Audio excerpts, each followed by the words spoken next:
We've got Coach McKay, Zach Cleveland, and Katie Matheny. We'll start with the opening statement from Coach McKay. Go ahead, Coach. Very grateful for this win. I have an unbelievable amount of respect for Coach Ritchie, their staff, and what they've done as a program. They are really good. So I felt like we got a really good win tonight, and I think we got a chance to keep improving because of the quality of the opponent. I think we were really tested. Questions? Coach, what changed for you guys defensively in the second half, and what changed for you offensively as well? Because things really seemed to go seamless there for a while on both ends of the floor. I think it's characteristic of our group on the offensive end. Like, they're so unselfish. They typically will get a great shot. We had some average to decent looks that didn't go in at the beginning, but I think kind of towards the end of the half we reeled in a little bit. Saw a couple of go in and got a little bit more intentional about the other end because you can't rest against Furman. You just can't. They have too many good players and their actions are too sound. Like, if you rest, you're gonna get scored on. So I think we did a little better job. I also think Katie Matheny helps us on the offensive end, and we had to kind of hold them a little bit with 2 fouls in the first.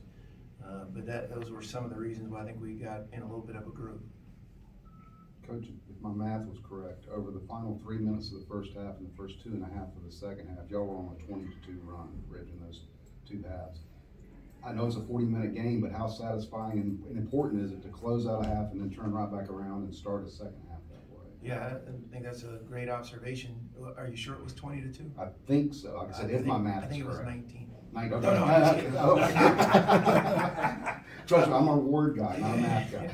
Yeah, I think anytime you can finish a half and start it well, your team carries a little momentum in the locker room and it sets a tone for the first half. So again, because of the quality of opponent, I'm pleased with the victory and quick turnaround for the next one. Could either one of the players maybe talk about that, just the way you closed out and then kept it going right at the start of the second? Yeah, I think, like Coach said early on, we had some decent looks that just weren't falling, and I think that's where you got to trust in your defense, and that's what we did.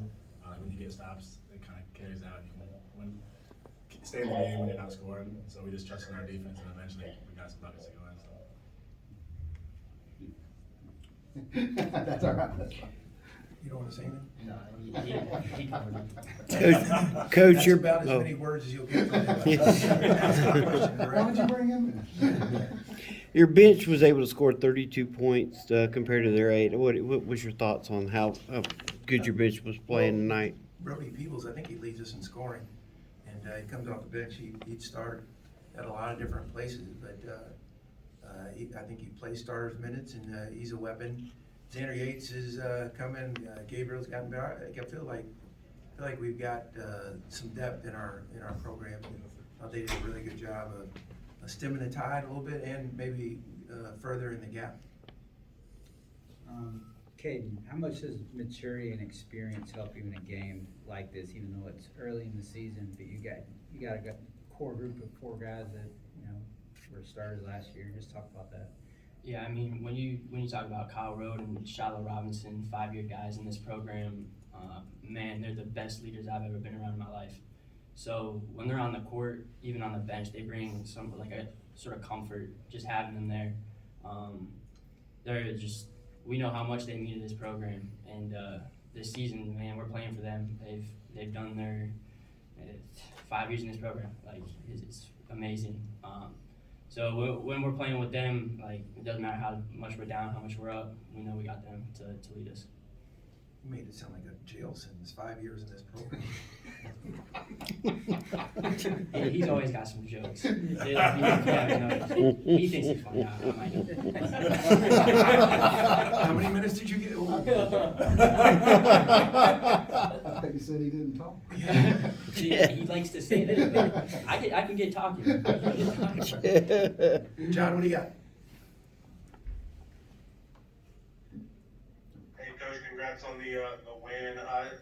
You talked a lot about just the balance of the team and scoring, and how difficult does that make you to defend when you got 4 or 5 guys on the court at one time that can make shots? You know, when you're, during the course of a game, you just kind of try and feel the rhythm of it and who's playing well, what combinations are in there together. I think we always want to have a defensive mindset. And again, against Furman, you have to, and it'll be another huge challenge tomorrow with Wichita's size and athleticism. So I believe in our guys, John. I think we've got a good group. They play for one another. They're unselfish on both ends. Again, I think there's a defensive unselfishness that's never really talked about, but I think our guys have it. You guys good? Okay, Thank you. thanks, Coach. Thank you.